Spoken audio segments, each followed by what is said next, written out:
Olá, tudo bem com vocês? Eu sou o Cezinha e o meu sinal é esse. Agora, vou chamar o intérprete de Libras. Então, vamos lá, seja muito bem-vinda a nossa intérprete de Libras. Gente, bom, sejam todos muito bem-vindos a mais uma transmissão da Secretaria de Estado de Educação de Mato Grosso do Sul, nessa segunda-feira, dia 27 de setembro de 2021. As nossas transmissões acontecem ao vivo, as lives, e também ficam gravadas no nosso canal oficial do YouTube da sede, de endereço youtube.com/educaçãoms, educacalms, ok? Se curtir, dá um joinha. Se quiser ficar por dentro dos lançamentos em primeira mão, basta seguir o nosso canal, que o conteúdo está todo aberto para você. E para ser avisado de novos vídeos, não se esqueça de ativar o sininho. Que bom poder contar contigo nos acompanhando. Então, olha só, hoje é nossa live de fechamento das ações do Setembro Azul. Uma sequência de lives com a temática concentrada no sujeito surdo e o seu papel, sua identidade, conquistas, histórias de vida. Puxa, e que histórias, hein? E informação, gente. Olha que bacana. Então, a gente vai falar de o sujeito surdo e seu papel na sociedade atual, protagonismo e empoderamento, é a temática do dia. Eu vou lembrar um pouquinho sobre a questão do Setembro Azul, mas Setembro Azul é o sinônimo de lutas e conquistas da comunidade surda, comemorado mundialmente a fim de promover e divulgar informações voltadas à surdez, como a cultura, língua, acessibilidade comunicacional na língua brasileira de sinais. Nesse mês também comemoramos, no dia 26 de setembro, ontem, domingo, o Dia do Surdo. Essa data foi oficializada por meio do Decreto de Lei número 11.796, de 29 de outubro de 2008. E a escolha do dia 26 é uma homenagem à criação da primeira escola de surdos do Brasil, em 1857, no Rio de Janeiro, que é conhecida como Instituto Nacional de Educação de Surdos, tá? Legal. Agora, eu convido para falar da importância do Setembro Azul, lutas e conquistas do sujeito surdo, a coordenadora de políticas para educação especial da Secretaria de Estado de Educação, a professora Adriana Baitendorp. Seja muito bem-vinda, professora Adriana, ativa seu microfone. Olá, bom dia, Cezinha. Bom dia, é um prazer mais uma vez estar aqui.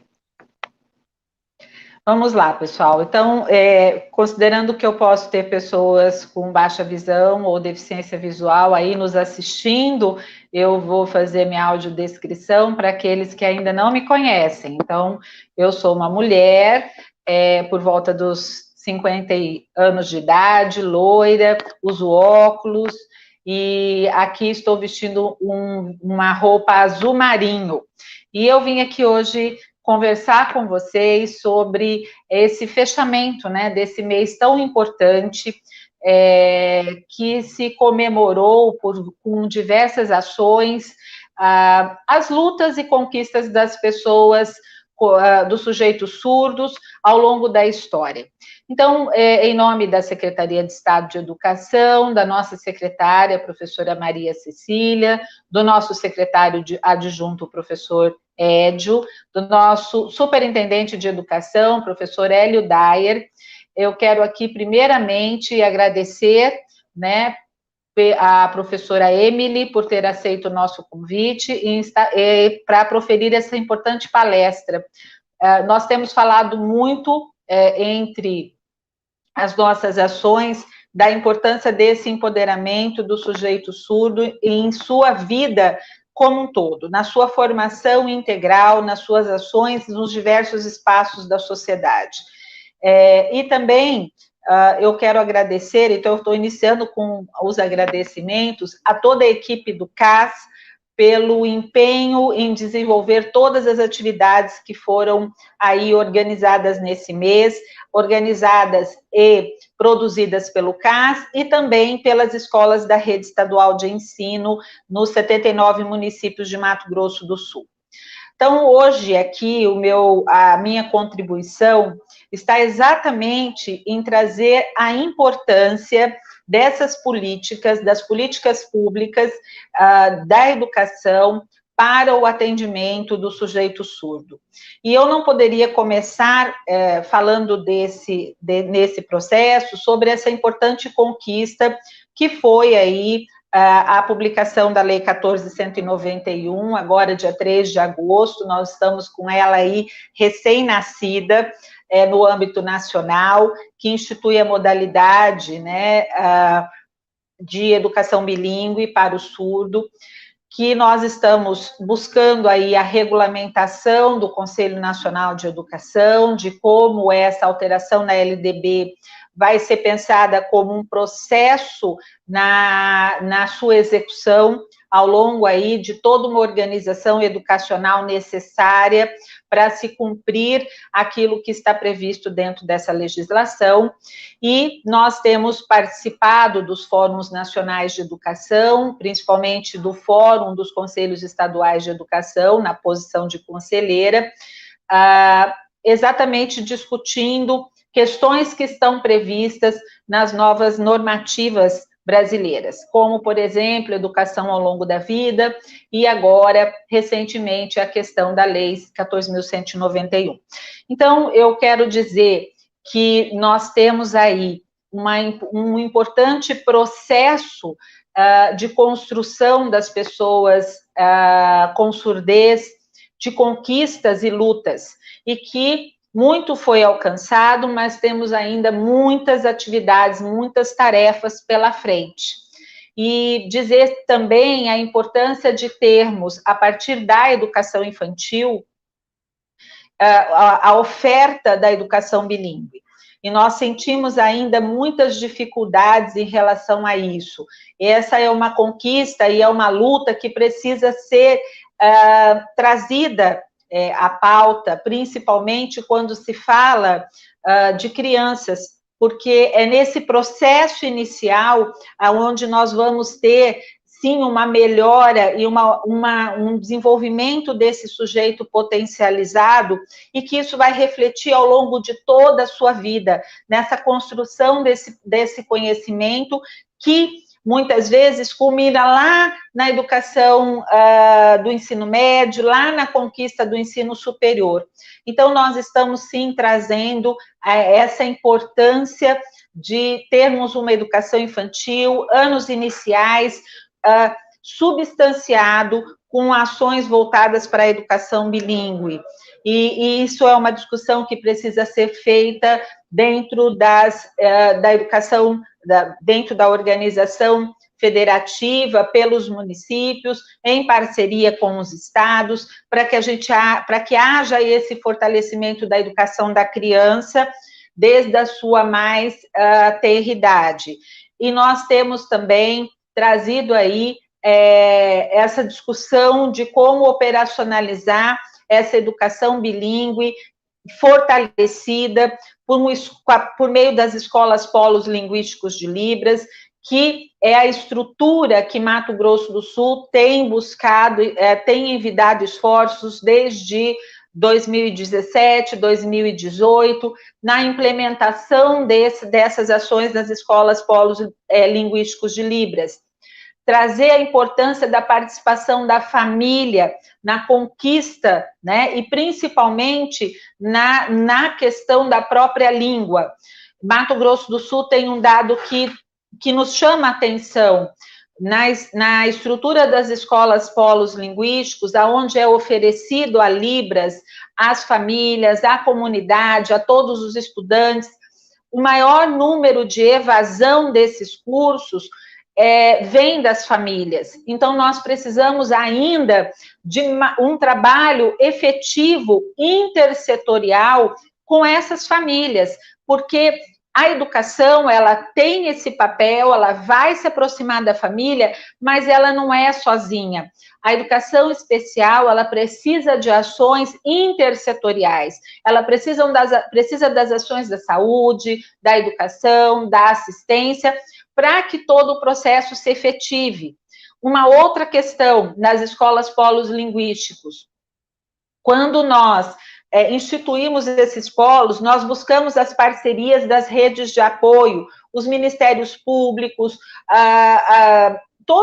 os conselhos tutelares, para um convencimento das famílias da importância da matrícula na escola polo. E mesmo assim, nós tivemos ainda temos muitas dificuldades em que as famílias compreendam a importância desse coletivo, dessa comunidade, dessa identidade surda na troca com os pares. E mesmo com todo esse trabalho do entorno, são entraves que ainda fazem com que a gente tenha dificuldades para que esse sujeito surdo tenham na sua possibilidade, da sua integralidade. Nós temos falado tanto nas políticas públicas, na formação integral do sujeito, e essa formação integral passa por essa identidade, passa por esse reconhecimento no outro, tão necessário para a comunidade surda, para os estudantes surdos de maneira geral. Eu não vou me alongar muito, mas eu quero dizer, então, que no dia 26, ontem, né, dia do surdo, que vocês celebrem muito, vocês sabem o carinho e o apreço que eu tenho por essa comunidade, vocês sabem a dedicação que nós temos por meio do nosso CAS, com profissionais profissionais surdos, profissionais bilíngues, em busca desse trabalho, que a gente possa fortalecer as ações educacionais, mesmo nos municípios onde nós temos apenas um estudante, né? Porém, esse estudante, que ele tenha um profissional intérprete, que seja efetivamente o mediador desse trabalho por meio das suas mãos. E aí eu quero aqui parabenizar, né? No dia 30 nós temos o Dia do Profissional Intérprete, nós sabemos que essa educação bilíngue, ela precisa desses profissionais, esses profissionais formados com qualidade, esses profissionais que tenham formação educacional.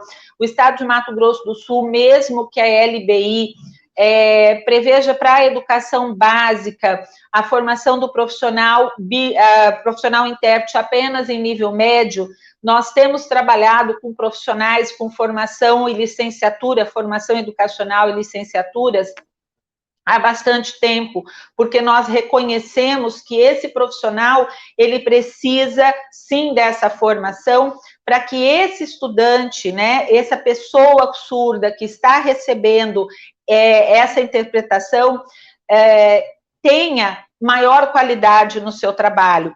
E isso só é possível se eu tenho um professor, se eu tenho uma pessoa que compreende que a língua se estabelece, essa comunicação vai possibilitar a construção aí de significados, de significantes, que é no nível cognitivo, e que ele vai conseguir fazer essa mediação com maior qualidade possível. Nós temos no nosso estado também a realidade, que é a realidade, nós temos um estado de fronteira, né? Então nós temos estudantes aqui que, além de serem surdos, muitas vezes eles têm como sua língua o Guarani, porque eles são residentes no Paraguai. Nós fazemos fronteira com Paraguai e Bolívia. Nós temos a realidade das comunidades indígenas, né, com suas diferentes etnias, com suas diferentes línguas. Então, nós temos um estado diverso, nós temos um estado que requer desse profissional inúmeras formações, que não é somente a Libras. E trazer essa realidade à tona, discutir isso, faz com que a gente busque cotidianamente políticas que sejam em redes, que a gente possa atender as comunidades quilombolas, o sujeito surdo na comunidade quilombola com as suas especificidades. E eu estou trazendo isso porque, lembrando o Setembro Azul, né, que significava uma marca desses sujeitos para serem excluídos durante a Segunda Guerra Mundial pelos nazistas, foi daí que surge aí o azul, porque eles carregavam uma braçadeira azul para o identificarem como diferentes. Nós queremos pegar esse azul e colocar dentro de uma outra perspectiva, não romanceada, mas dizer assim, o céu é azul, e o céu é pleno de todas as belezas que nós podemos ter na natureza, de estrelas, de sol, de lua, de planetas, e é nessa possibilidade de trazer aí, eu estou fazendo essa pequena analogia, mas dizer que esse azul significa o céu de possibilidades para os sujeitos surdos, um céu de possibilidades de empoderamento, de crescimento, mas que, sem dúvida nenhuma, a educação precisa ser uma das portas principais de entrada.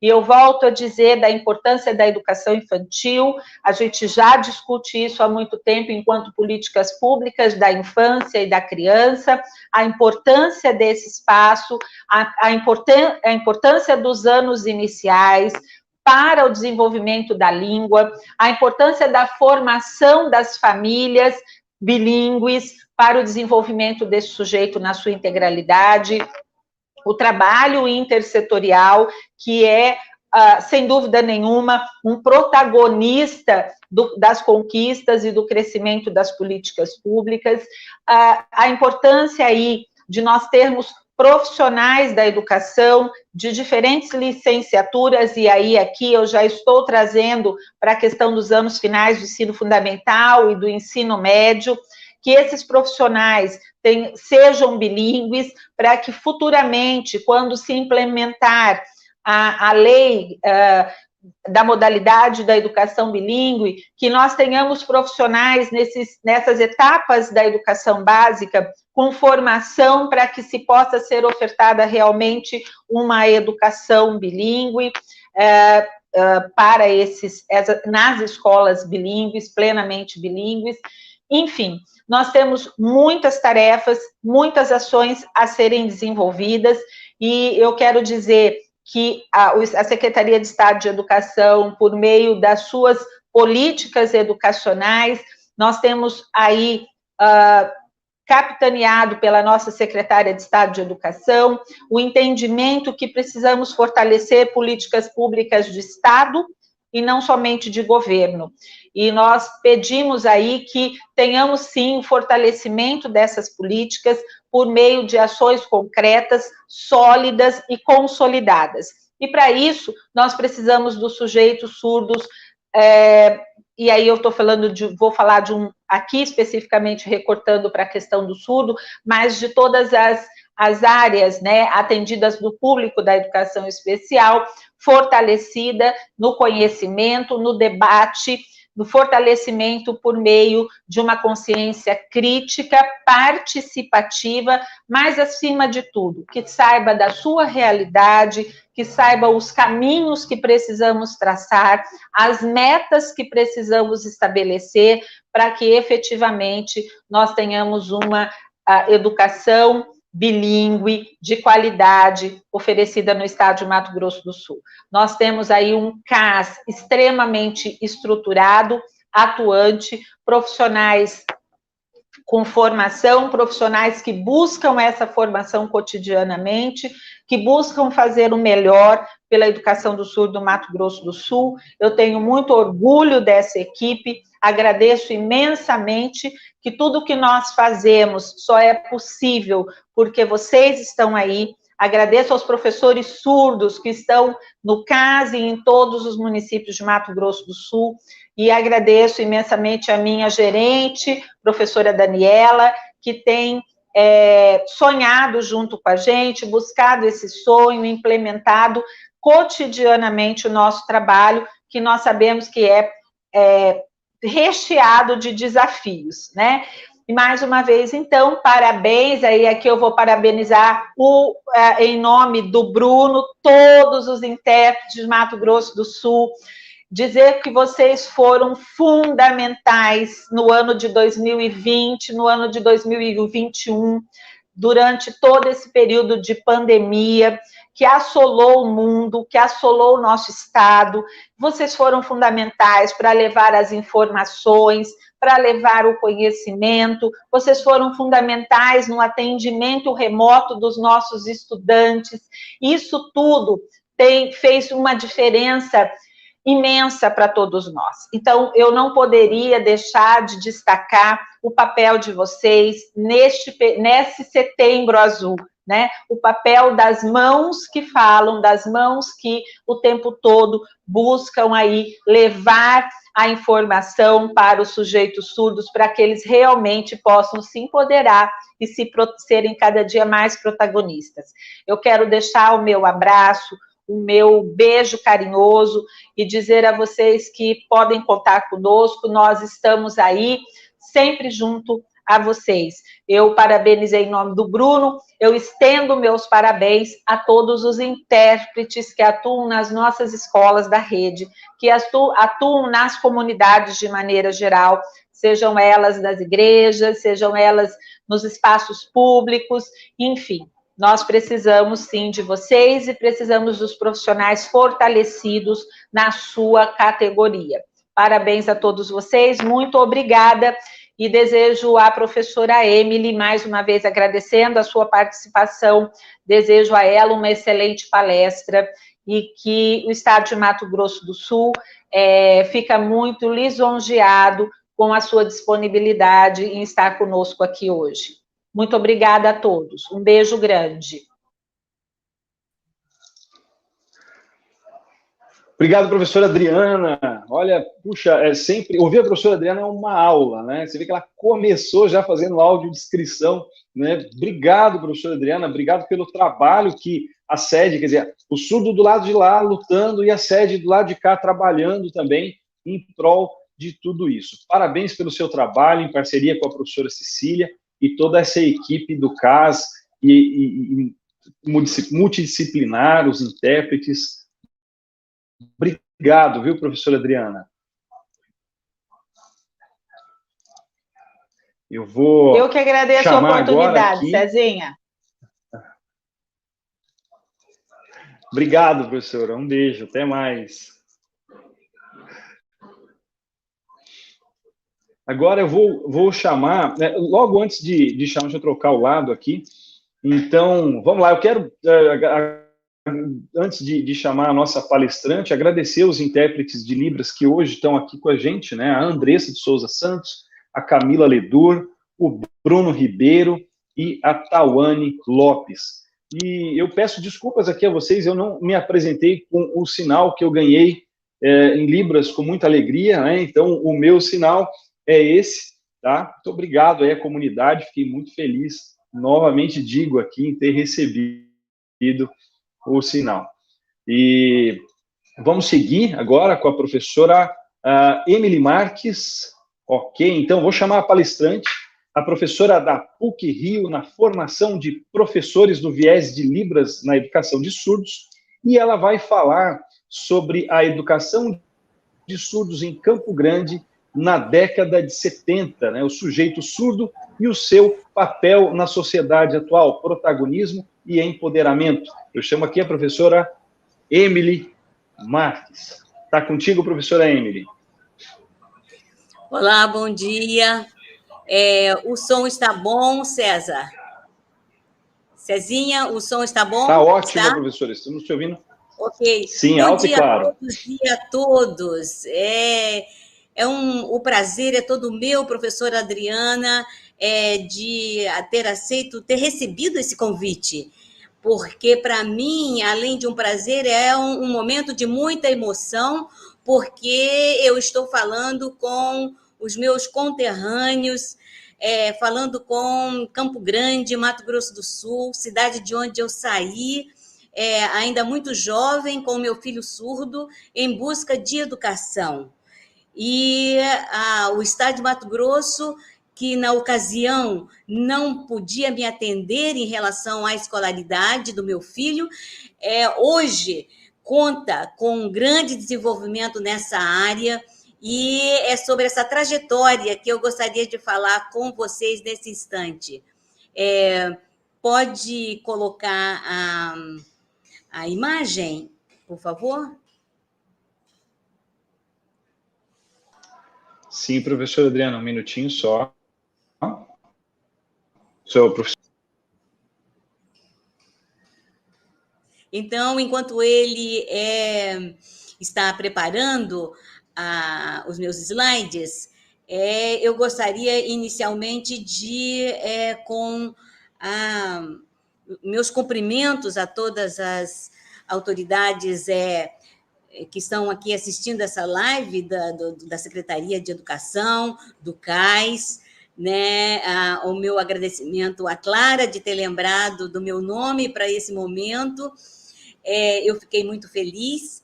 E com a licença de todos, né, eu quero, nesse momento, prestar uma homenagem a uma mãe guerreira e muito importante nesse desenvolvimento da educação de surdos, com o acolhimento que ela sempre fez das pessoas surdas, dos alunos surdos, ao seu redor, né, os colegas de sua filha Ellen, e outros surdos e surdas, e também a importância da sua participação com os pais, né, no aconselhamento e na troca de experiências da própria vida dela com a sua filha surda, em relação aos pais e mães de surdos de Campo Grande, Mato Grosso do Sul, com os quais eu agora, nesse instante,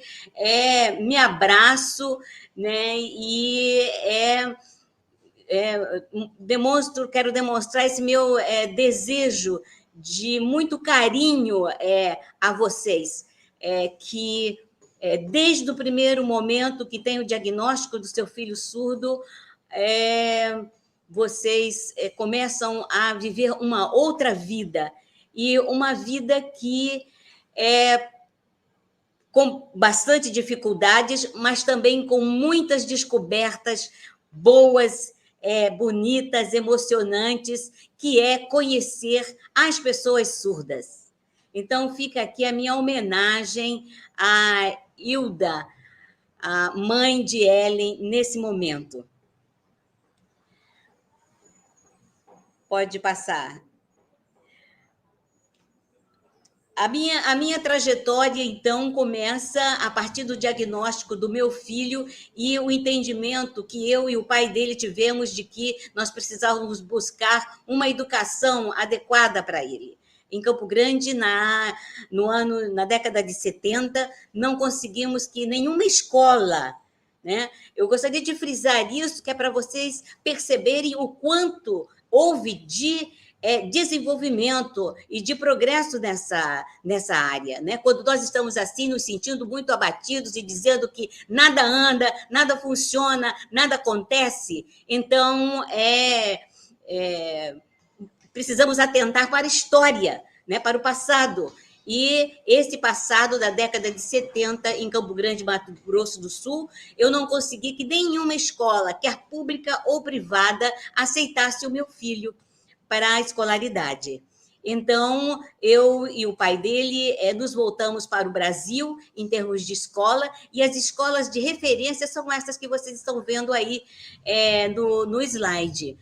Eram as 3 escolas, uma centenária, que é o Instituto Nacional de Educação de Surdos, a Escola Concórdia, né, uma escola religiosa, né, e a DERDIC, que era um departamento que se tornou um departamento que, mais para o futuro, ficou agregado à PUC, à USP, se não me engano.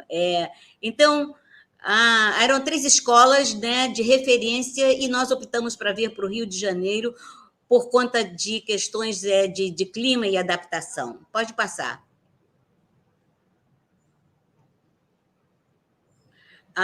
Esse slide mostra um pouco o meu filho, né, e a passagem dele pelas 3 escolas. A primeira, uma instituição de linha oralista, então é importante dizer que quando eu cheguei aqui, numa época em que o Brasil ainda trabalhava com esse referencial de oralizar a criança surda, porque só assim ela teria sucesso na sua vida escolar e na sua vida secular dentro da sociedade.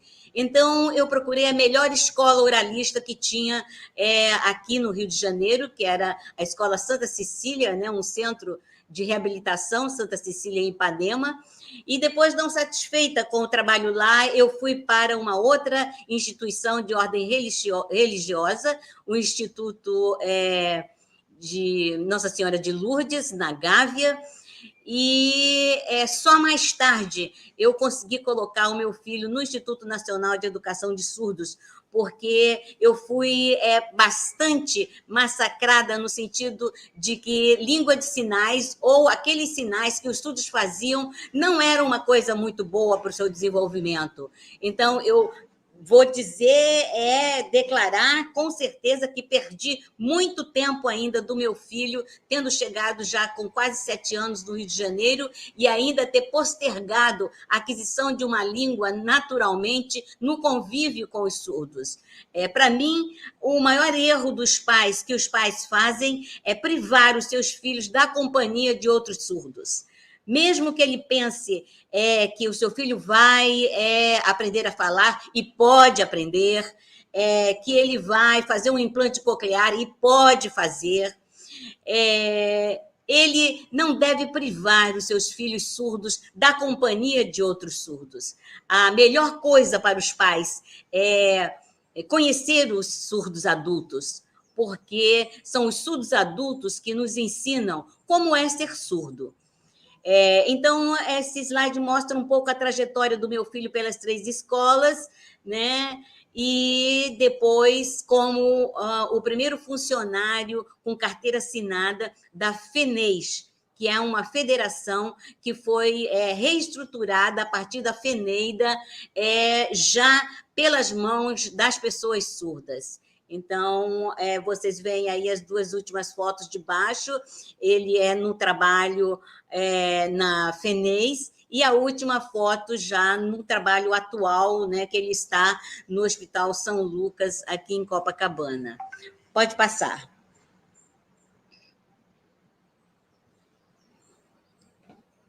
Então, nós vemos, eu já falei sobre essa questão do viés oralista, que eu encontrei aqui no Rio de Janeiro, e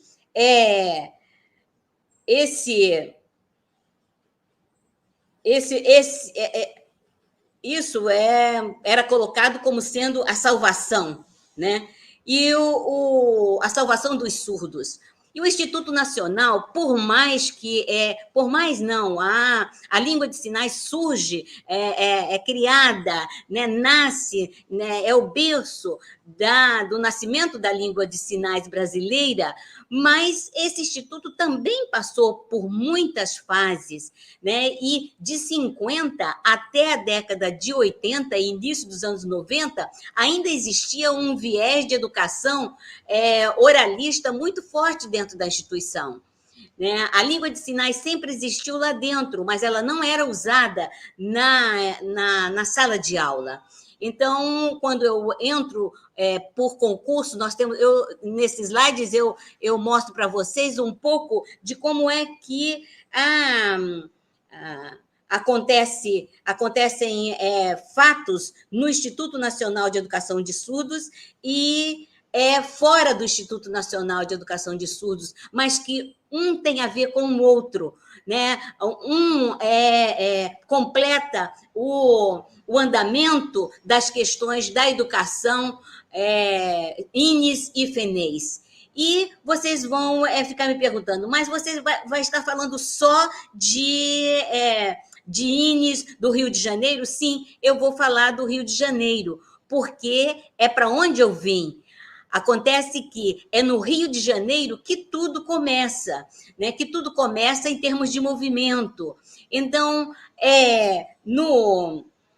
nesse slide que vocês podem ver aí, né, de um lado, o que acontece dentro do Instituto Nacional de Educação de Surdos e o que acontece fora, né? No Instituto, por exemplo, quando eu cheguei no final da década de 80, né? Eu fiz concurso e comecei a trabalhar a partir de 84. O Instituto, ele, quando recebia um aluno que colocava uma prótese e ele tinha alguma percepção melhor do que os outros, o Instituto sempre encaminhava esse aluno para as salas, as classes regulares, né, da rede regular de ensino, porque os profissionais entendiam ainda que a língua de sinais não era uma coisa boa para os surdos que podiam ouvir alguma coisa. Então, para vocês verem como que todo esse desenvolvimento que nós temos até agora, ele é bem recente, e nós precisamos de ter um pouco de paciência, porque as coisas vão acontecer. Vão acontecer porque não estamos parados. E eu quero tentar mostrar para vocês, através da minha permanência aqui no Rio de Janeiro, em busca de uma escolaridade ideal para o meu filho, me joga nessa luta, e nessa luta que tem frutos que estão sendo colhidos agora. Então, vocês veem aí que enquanto o Instituto e fora do Instituto as classes regulares têm as classes especiais só com surdos, na rede municipal, na Baixada Fluminense, né, começam a abrir, nessa década de 70, classes especiais, mas os professores não tinham formação nenhuma, não era usada a língua de sinais. Também, depois disso, começam a aparecer escolas que começam a congregar alunos surdos nela, né? E aí tem destaque mais na frente, eu vou mostrar isso em algumas escolas da Baixada Fluminense, paralelamente a essas questões que vão acontecendo no INES e na educação no município do Rio de Janeiro, começam a acontecer fatos fora do Instituto que vão ter repercussão no Instituto. Então,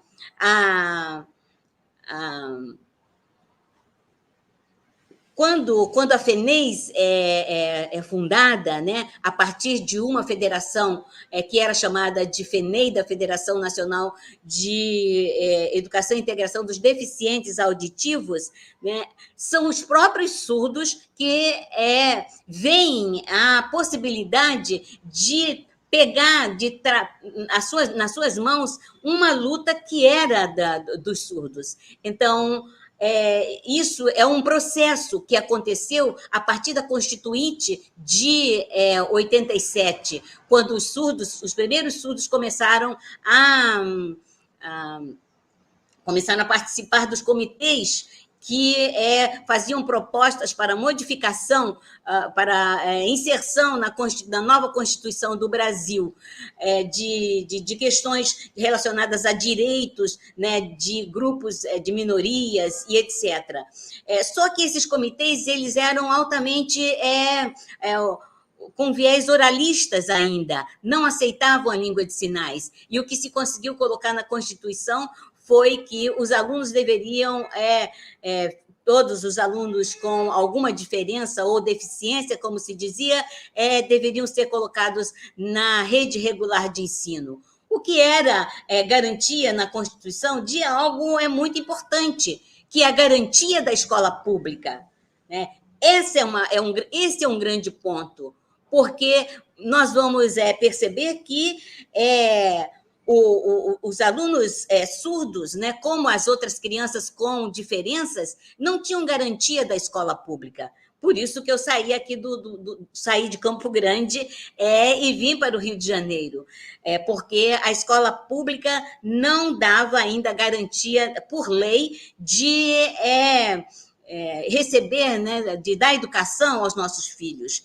Então, o que se conseguiu na Constituição foi uma grande coisa. Não era o que desejávamos, mas foi uma grande coisa.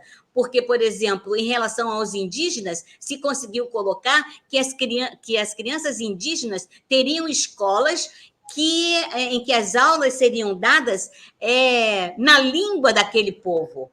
E nós não conseguimos fazer isso em relação aos surdos. Mas não desanimamos e continuamos a luta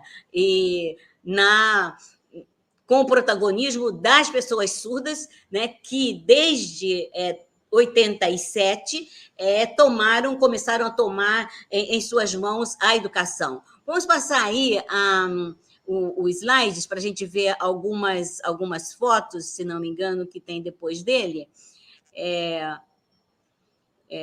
Vocês veem aí Ana Regina de Souza Campelo, Ronise Oliveira, né, nessas 3 fotos. Mais do lado aqui Fernando Valverde, que são pessoas surdas que, na ocasião, estavam, né, juntos e arregaçaram as mangas e foram à luta no sentido de estruturar a Federação Nacional de Educação e Integração de Surdos. Pode passar. Aí vocês estão vendo uma foto mais visível, né? Aí melhor a foto, João Carlos Carreira Alves, Ana Regina de Souza Campelo, Fabiano Miller, Fernando Valverde, Ronise Oliveira, e uma foto de uma menina chamada Denise Coutinho, que não é do Rio de Janeiro, mas estava aqui no Rio de Janeiro e contribuiu muito para a participação dessas pessoas surdas no movimento geral das pessoas portadoras de deficiência. E foi aí que começou a acontecer momentos de interpretação em público, porque até então a tradução e interpretação era feito muito timidamente, individualmente, com um surdo e um ouvinte. Nunca se fazia isso de público, e foi Denise Coutinho que iniciou esse trabalho. Claro que não se tinha consciência de que isso estava acontecendo, mas é aí que começa a aparecer, né, a presença do tradutor e intérprete publicamente. Né? Então, fica aqui o nosso agradecimento a Denise Coutinho, que está agora em Recife, e que muito contribuiu aqui no Rio de Janeiro.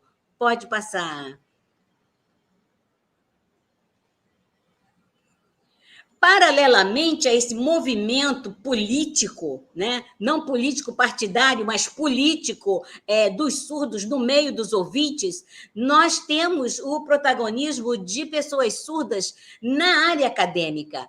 Então, nós temos aí Sérgio Mármora Andrade, Nelson Pimenta e Mirna Salermo, que participavam de um grupo de pesquisa de Lucinda Ferreira Brito. Aqui também a minha homenagem a Lucinda Ferreira Brito, que muito contribuiu com esse início das pesquisas, não só de língua de sinais, mas também mostrando da importância do uso da língua de sinais na educação e para o desenvolvimento cognitivo dos alunos surdos. Então, na década no início dos anos 90, né, eram essas as pessoas surdas aqui do Rio de Janeiro que participavam desse grupo de pesquisa, e são elas que vão participar de um congresso latino-americano na Argentina.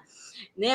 Pela primeira vez, os surdos brasileiros falam num congresso fora do seu país. Na verdade, eles nunca tinham falado nem dentro do seu país. Quando eles falam pela primeira vez fora do país. Por causa desse congresso e da participação deles lá na Argentina, que nós tivemos um outro congresso latino-americano que aconteceu aqui no Rio de Janeiro, o Congresso Latino-Americano de Educação Bilíngue. Lá na Argentina também já tinha esse viés. Aqui no Rio de Janeiro, em 93, também teve esse viés de proposta de educação bilíngue. Então, como a professora Adriana colocou na fala dela, a educação bilíngue é uma modalidade, né, colocada pela lei que está aí, nova, né, para ser viabilizada, que não é de agora, é de muito tempo esse pensamento. Né? Esse pensamento vem muito lá, tem décadas desse pensamento. Então, é ainda uma escola por vir em construção. Pode passar.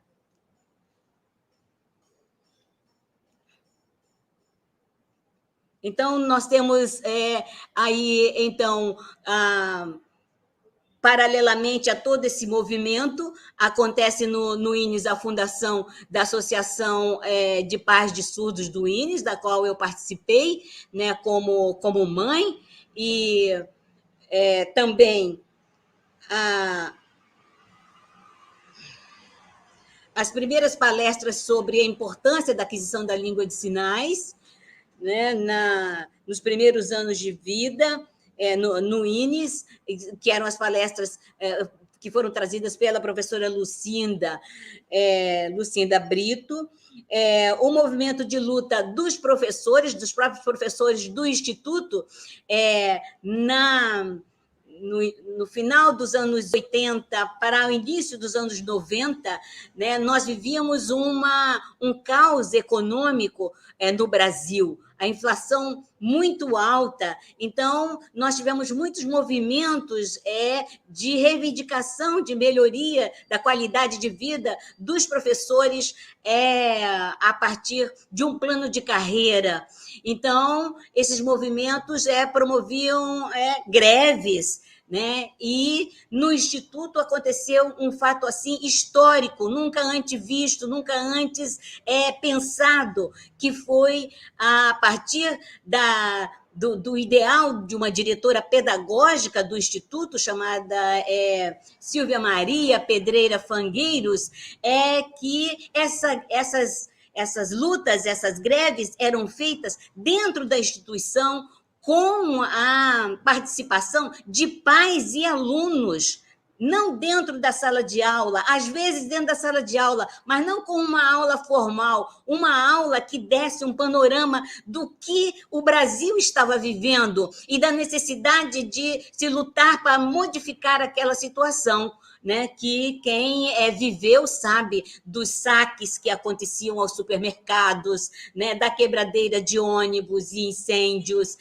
de muitas coisas que aconteciam pelo Brasil, dada a nossa situação de muita dificuldade nacional que vivemos nesse final dos anos 80 e início dos anos 90. Então, sob esse panorama que os alunos surdos começam a sair de dentro do Instituto para fora e conviver com os alunos ouvintes de toda a região, se encontrar com os alunos ouvintes, conhecer as organizações estudantis dos alunos ouvintes, AMES aqui no Rio de Janeiro, UBS, a UNE, e indo ao encontro desses grupos, em reuniões com pautas reivindicatórias, os surdos levavam a sua pauta. Qual era a sua principal pauta? O direito de utilizar a língua de sinais, que no início dos anos 90 ainda era chamada de mímica.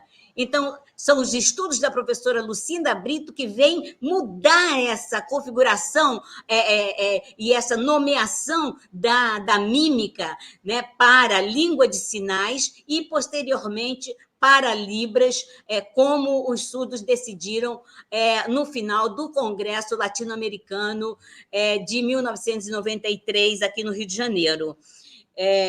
Então, são esses movimentos que vão se casando, né? E movimentos não levado pelas pessoas ouvintes, com a participação das pessoas ouvintes, dos profissionais ouvintes, mas com o protagonismo das pessoas surdas, elas encaminhando, né, as leis.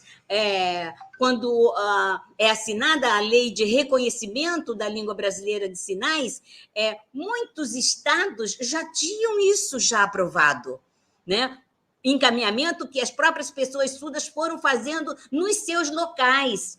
E 2002, acontece isso de uma forma nacional, mas já vinha sendo, né, um caminhar pelos estados até isso se aparecer, né, a lei assinada em 2002, né, de reconhecimento da língua brasileira de sinais. Então, vocês veem que essa participação dos surdos no movimento dá o quê?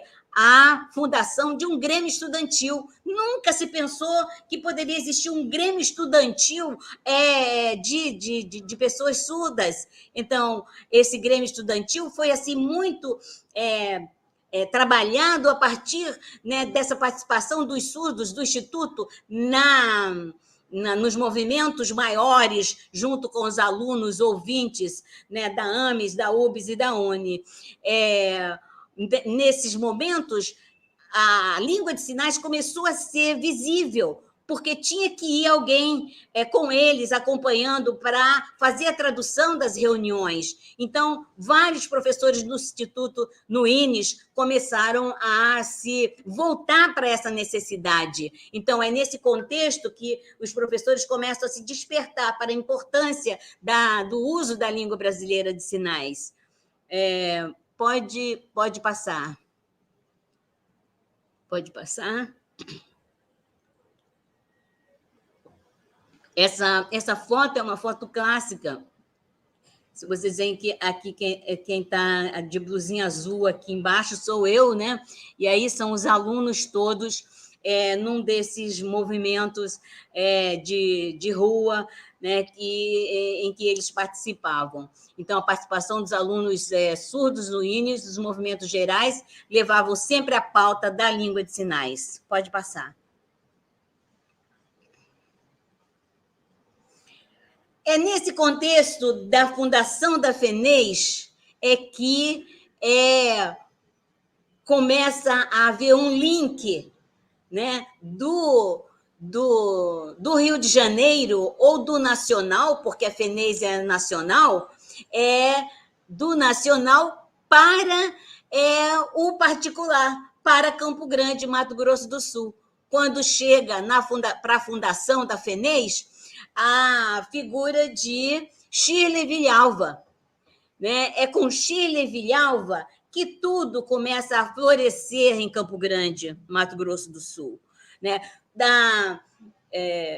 Eu digo que eu tenho muito que agradecer ao estado de Mato Grosso e Mato Grosso do Sul, porque quando eu saí ainda era Mato Grosso, né? E eu fui muito apoiada nesse sentido, porque eu era professora efetiva do estado de Mato Grosso e eu tinha direito a tirar licenças para tratamento de saúde.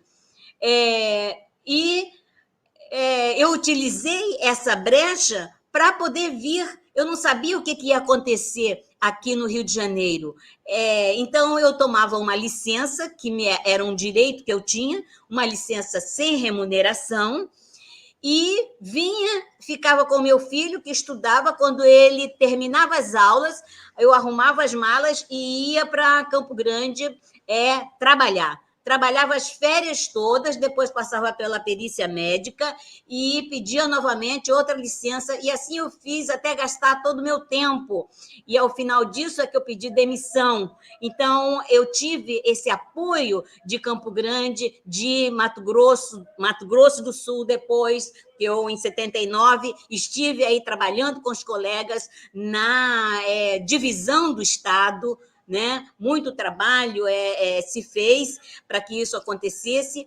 Então, todas as vezes que eu ia a Campo Grande, eu ia à Secretaria de Educação, conversava com os secretários que estavam em vigência, né? Naqueles anos, e para minha grata alegria, aconteceu um ano em que eu fui e me disseram: tem uma classe especial lá na Avenida Afonso Pena.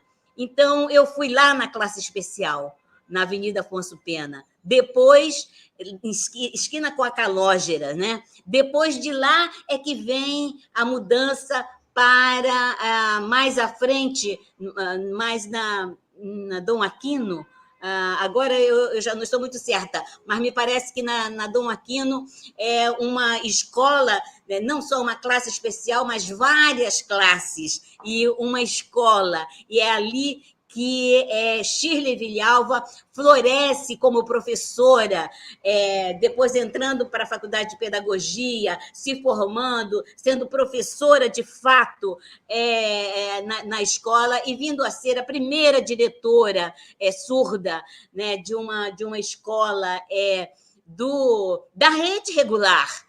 Não era, essas classes especiais não era fora da rede regular.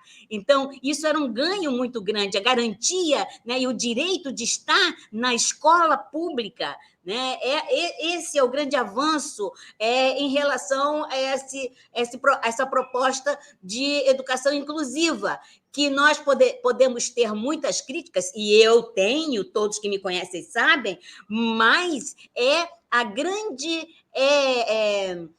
evolução nesse sentido da garantia da educação, né? É a garantia da educação na escola pública, né? A escola que não vai minimizar currículo, que não vai modificar currículo, que vai dar as condições para que as pessoas com as várias diferenças possam usufruir dessa escola. E em relação aos surdos, as diferenças são linguísticas. Isso não pode deixar de estar no pensamento de todos. Então, mesmo a escola inclusiva de agora, né, com intérprete de língua de sinais, precisa preservar a questão da aquisição da língua portuguesa, que não pode ser na sala de aula junto com os outros alunos, porque os outros alunos já sabem língua portuguesa e os surdos precisam de um momento em separado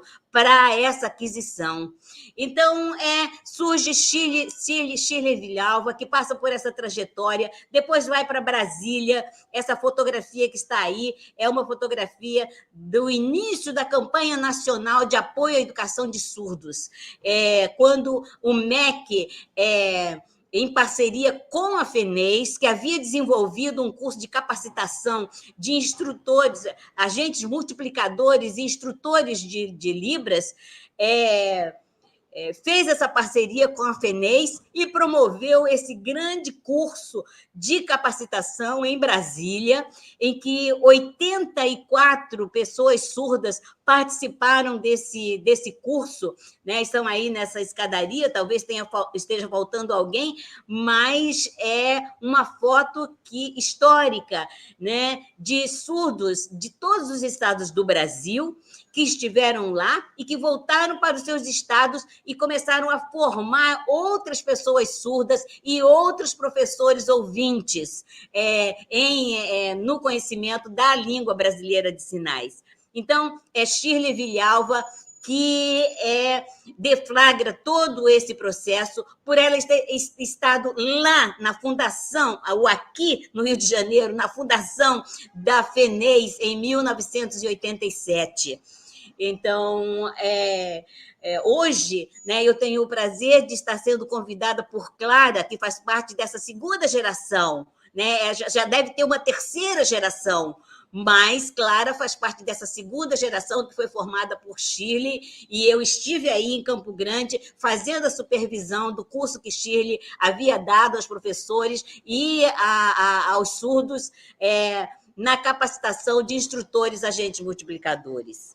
Então, a Clara está aqui dizendo que ela também foi. Pois eu vi o seu rostinho ali, mas eu não tinha essa lembrança. É bom você ter falado que você foi a Brasília também. Mas eu me lembro muito da sua aula de prática lá aí em Campo Grande. Né? Eu tenho, inclusive, fotos que eu não sei onde está, eu gostaria de ter colocado aqui, mas eu não tive tempo para fazer isso. Não sei a que horas eu vou fazer isso, de resgatar essas fotos e deixar elas à mão para poder colocar em alguma publicação.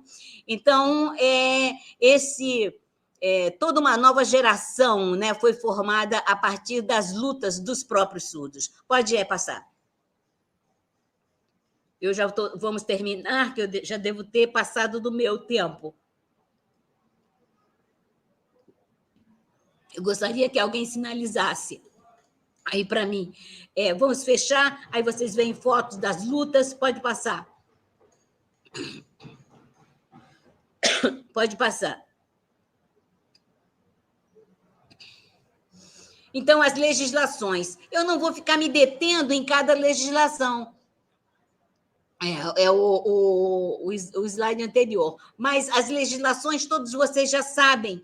Então, elas foram importantes para avançarmos nesse processo, né, de construção do desejo dos surdos, que é a construção de uma escola bilíngue pública, como está acontecendo já.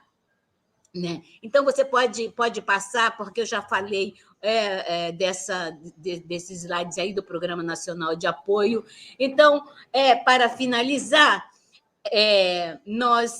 eu quero fechar com esse pensamento, né, de que nós estamos a caminho de uma escola bilíngue, ainda uma luta por vir. Né? A professora Adriana colocou muito bem na sua fala essas questões. Né? Eu não vou repeti-las, mas é um desejo dos surdos que vem de longe, não é de agora. Né? Então, nós passamos pela classe especial, esse é o caminho, né? Pela classe especial sem língua de sinais, pela classe especial com intérpretes. Aqui no Rio de Janeiro, nós tivemos aí essas escolas, né, que são referência, inclusive.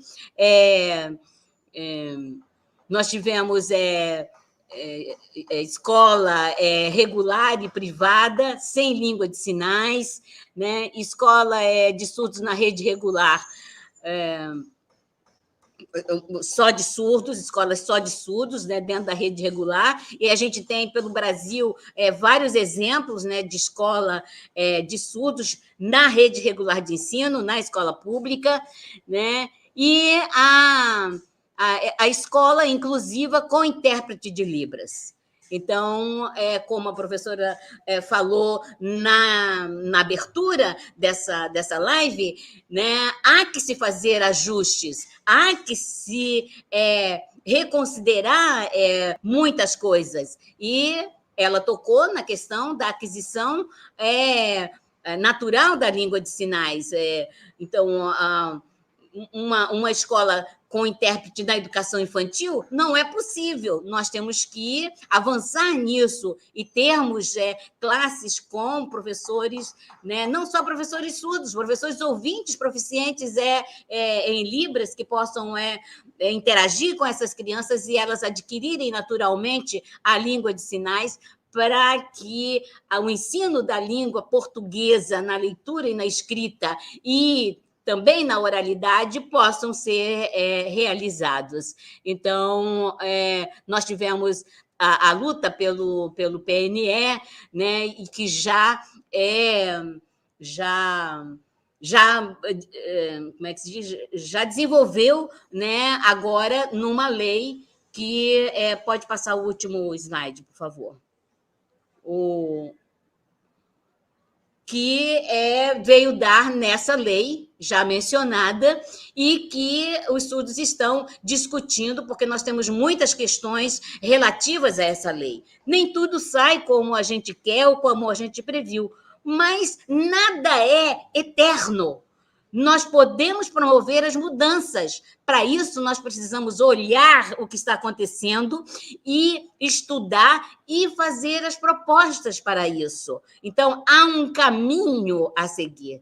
Né? A escola bilíngue é uma realidade em construção, um sonho por vir. E essa lei está sendo discutida pelos surdos. Eu coloquei aí Patrícia Luísa Rezende, que vem liderando essas discussões, né? Ela é uma liderança que surge já há muitos anos atrás, doutora em educação, e que vem liderando essas discussões sobre essa lei. Então, queremos saber sobre essa lei? Vamos chamar a Patrícia Rezende, porque ela está, assim, tinindo a toda prova em relação a essa lei que está aí colocada, novíssima. E assim eu termino essa minha fala dando muitos agradecimentos e dizendo aos surdos: avante, avante, povo surdo! Maravilha, hein, professora Emily? Que bacana, né? Isso tudo bom. Primeiro, quero parabenizar pela fala, pelo trabalho, pela dedicação, né? A gente vê aí que não é algo que surgiu assim, rapidamente e se resolveu, né? É fruto de muito suor e muita dedicação. Parabéns mesmo pelo seu trabalho e pelas conquistas aí em prol de toda a comunidade. Isso tudo é muito novo para mim, né? Então, eu não conheço a história, né? E aí, permitam-me esse comentário, mas a gente imagina que, não, de repente foi criada a Libras, e a Libras foi algo fantástico, sensacional, facilmente aceito e rapidamente implementado, e não foi bem isso que aconteceu, né? E a gente vê que a coisa é sempre com muita luta, né? É até difícil de imaginar, nossa, mas é tão interessante, por que não, né? E outra questão que a gente imagina dessa falta de mistura, né, de crianças surdas nas escolas, né? Isso seria, eu infelizmente não tive essa experiência, mas teria sido muito rica para todos, né? É uma experiência muito interessante. Professora Emily, novamente, muito obrigado pelo seu trabalho, pela sua aula e pelos seus esclarecimentos. A senhora quer fazer algum comentário de fechamento antes da finalização? Não, só agradecer mesmo essa oportunidade de estar aqui interagindo e dizer que estou à disposição no privado, se quiser discutir, mães, pais, né, de pessoas surdas aí de Campo Grande, trocar experiência de mãe com outras e professores, né? Não necessariamente em termos de palestras ou curso, mas pode conversar comigo. Estou aqui à disposição, a Clara pode passar o meu contato. Maravilha, professora Emily, muito obrigado. Grande abraço. Um abraço e até mais. Gente, olha só, antes de finalizar, eu tenho aqui uma mensagem que foi gravada dos professores. Eu vou falar menos e vou mostrar mais. Tá? Deixa eu até trocar de lado aqui, respeitando a posição do nosso intérprete de Libras. E eu vou colocar esse vídeo que foi gravado por alguns professores para vocês em homenagem a esse mês tão diferente. Olha que bacana. Dá licença só um minutinho. Cumprimentar a todos nesse mês de setembro, que é o Setembro Azul, um mês escolhido para honrar as lutas da comunidade surda, para lembrar de tudo aquilo que ela já passou e principalmente para refletir o que nós podemos ainda melhorar mais para atender às necessidades desse público tão especial. Então nós temos um mês importante, com várias ações da Secretaria de Educação, e vamos fazer a culminância no dia 27 de setembro, onde vamos falar um pouquinho mais sobre o trabalho, refletir e pensar o que podemos fazer para o futuro melhor para essa comunidade tão querida. Olá, hoje eu vim aqui para dar uma referência especial para toda a comunidade surda, para todos os nossos estudantes da rede estadual de ensino surdos, homenageá-los pelo dia 26 de setembro, Dia Nacional da Pessoa Surda, e na verdade trazer para vocês essa mensagem que é tão importante de conquistas e lutas ao longo de todo esse tempo, que nós sabemos que foi longo e árduo para nós chegarmos hoje nesse direito da Libras como a primeira língua, a Libras sendo oferecida a vocês em todas as escolas, tendo o intérprete como um profissional garantido em todos os ambientes. Nós sabemos que a sociedade como um todo precisa avançar muito no que se refere à acessibilidade linguística, mas nós entendemos que estamos no caminho e que muito já foi construído. Nós precisamos continuar na luta para que as crianças surdas tenham o direito a Libras desde a educação infantil, para que elas cheguem ao ensino médio com uma qualidade linguística, com uma capacidade linguística e sim dar continuidade aos seus estudos na educação profissional, no ensino superior, para que elas possam realmente chegar no ápice, nos pontos mais altos de conhecimento e que a pessoa surda possa ser protagonista no nosso Brasil. E é isso que a gente deseja, que vocês comemorem e que vocês continuem na luta para aí esse dia do dia 26 de setembro de 2021. Um grande abraço a vocês, em nome da Secretaria de Estado de Educação, professora Maria Cecília aí que está de férias, mas eu trago aqui o abraço dela também e dizer que nós continuamos nessa luta junto com vocês para que a educação escolar inclusiva se fortaleça, para que a educação do surdo tenha qualidade e que nós possamos ter o sucesso de vocês garantido ao longo da vida de vocês. Um abraço, um beijo, celebrem muito. Olá, nós aqui da Superintendência de Informação e Tecnologia da Secretaria de Estado de Educação estamos aqui para felicitar a comunidade surda aí nesse dia 26 de setembro em que celebramos, esse mês de luta dessa importante comunidade. Hoje, segundo o IBGE, no Brasil nós temos uma comunidade de cerca de 10,7 milhões de surdos no Brasil. Então é de extrema importância que nós, educadores, para que essa comunidade seja bem atendida no ambiente escolar, tanto para os alunos ouvintes, quanto para com os alunos surdos, para que as tecnologias cheguem para todos. As tecnologias inclusivas hoje são fundamentais para esse sucesso educacional. Nós vimos aí que nesse momento de pandemia, muitos alunos tiveram grandes dificuldades aí para desenvolver o conhecimento, a habilidade que era esperada por eles. E a comunidade surda aí precisa desse apoio, precisa de políticas públicas voltadas para essa comunidade, para que o aluno possa ter um importante rendimento escolar. Então aqui quero parabenizar vocês, dizer que podem contar aqui com a Secretaria de Estado de Educação, em especial com a Superintendência de Informação e Tecnologia, para que nós tenhamos uma escola verdadeiramente inclusiva. Então, um abraço a todos aí da comunidade surda. Olá pessoal, eu agradeço a oportunidade de estar falando aqui com vocês, pessoas surdas e não surdas, mas a mensagem é especialmente direcionada a você, membro da comunidade surda. Nós estamos num mês que comemora e relembra as lutas e a conquista dessa comunidade. Porque certamente as lutas são várias. É uma luta pelo reconhecimento, é a luta pelo posicionamento social, é a luta pela integração.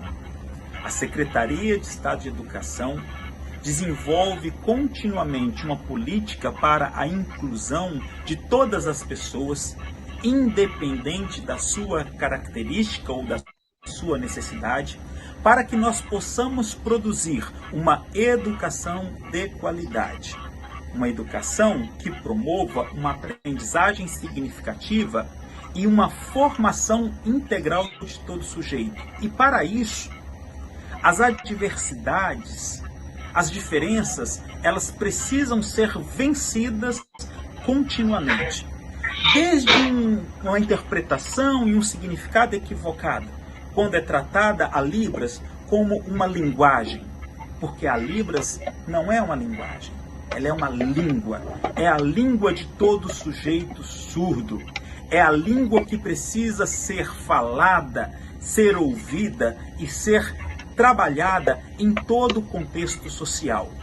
Que essa luta e essa conquista possa continuar, perdurar, até que tenhamos efetivamente uma sociedade que valorize os seus sujeitos. E a Secretaria de Estado de Educação está continuamente nessa luta. Estamos com vocês. Olá, boa tarde, comunidade surda do Mato Grosso do Sul. Eu, Tânia Nugoli, técnica de políticas específicas da Secretaria de Estado de Educação, venho aqui homenagear vocês por essa passagem desse mês tão lindo, com questões tão importantes para a nossa comunidade surda. Agradeço a participação de vocês nas nossas escolas indígenas. Nós temos uma comunidade muito bonita e muito linda no Mato Grosso do Sul. Estamos aqui em função e junto com vocês. Obrigada.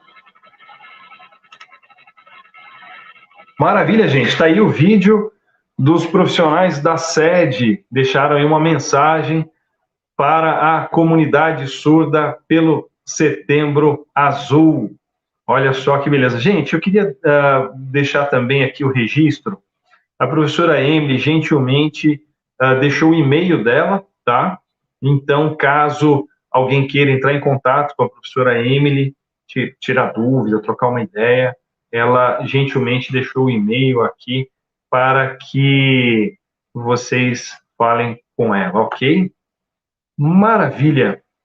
Gente, então, assim, antes de ir para as finalizações, eu queria deixar aqui os parabéns à professora Cecília, nossa secretária de Estado de Educação, à professora Adriana Baitendorf, pelo trabalho em parceria com a professora Cecília, e para a Dani, do CAS, que tem aí também ralado muito para conseguir toda essa execução do Setembro Azul. Um abraço aí para todas vocês, ok? E maravilha, então vamos lá. Eu quero agradecer imensamente a sua participação agora, falando diretamente com você, no Setembro Azul. Siga-nos nas redes sociais, Instagram, Facebook, e se você curtiu, dá um joinha. Se preferir acompanhar mais de perto as nossas lives e conteúdos da sede, inscreva-se no nosso canal do YouTube. Essa transmissão foi realizada pelo CAS, da Coordenadoria de Políticas para a Educação Especial, COPESP, que está inserida na Superintendência de Políticas Educacionais, o professor Hélio Darre, e executada pela Assessoria de Comunicação da sede. Ficamos por aqui, eu deixo um beijo do gordo para vocês e até mais.